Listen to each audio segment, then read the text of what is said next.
Once again, here I am sharing some of the mobile games that I've been playing recently. As always, don't forget to leave a like, pop a sub, and comment down below the mobile games that you're playing, and I might just shout you out in a future video such as this one.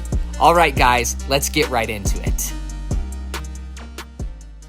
The first game I want to share with you all is Cards. Now this is a World War II themed card game that features single player content including campaigns, as well as really robust deck building between factions and multiplayer. So there's a little bit on offer for everyone here, and I think the theme is very refreshing, and that's not including the unique mechanic of the front line. So you can push up and back the front line in order to attack your opponent's HQ or go on the defensive. And there's a lot of other layers of mechanics that really provide a ton of depth, and it's simple to understand but hard to master. I've really been enjoying my time with this one, and I highly suggest it for those of you who like single player deck building games or multiplayer card games. Definitely check this one out. This next suggestion was given to me by Val in my most recent video, and it is Cube Defenders. Now, if you've ever played Random Dice, this feels a lot like that, except with a fantasy theme and a focus on single-player content. Now, you press a random button, and it will give you random units that you have to place on the battlefield, and they each have their own unique attacks and play styles and statistics.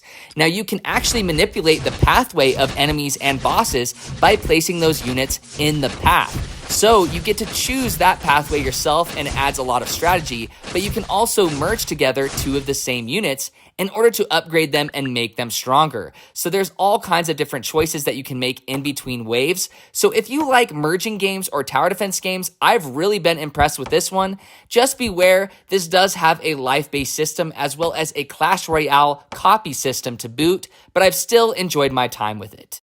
The next game I want to share is more of a proof of concept, and it is Mech Offensive. Now, this game has no audio whatsoever, which goes to show how rough around the edges it truly is, but this is a first-person on-the-rails shooter with mechs. And I'm a sucker for mechs. I love Mech Assault. I love that series of games, so I knew I had to try this one out.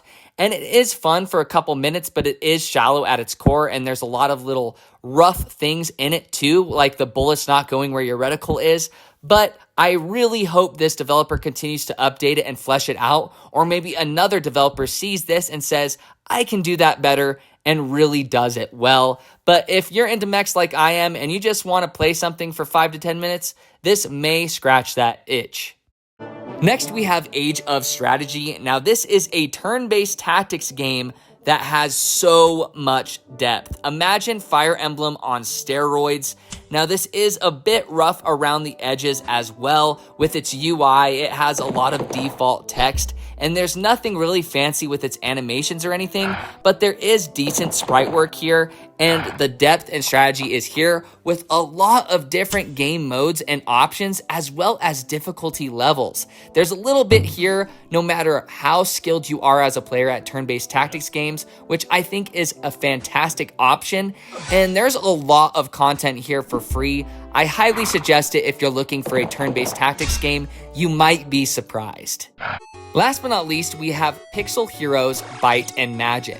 Now, this feels like Soda Dungeon with way more depth. So you hire on certain classes of characters, and once you have a full party, you can venture forth on quests, and you will have to make all sorts of decisions in a wide variety of different scenarios, and you will encounter enemies and bosses to defeat, and you utilize turn-based RPG battle systems, and you have full control over the customization of each character in your party, including their gear and statistics and stuff like that. So there's a lot of depth here, and it's a little bit more hands-off. You don't have to actually do the venturing yourself. It's more streamlined, but the depth is still there. I highly suggest it if you've enjoyed Soda Dungeon, but you've wanted a bit more oomph. Alright guys, those are the mobile games that I've been playing recently. Don't forget to leave a like, pop a sub, and comment down below the mobile games you guys have been playing recently, and I will pick one of them to shout out in my next video that I do of this kind. I love you guys. I hope you guys are staying safe, and take it easy.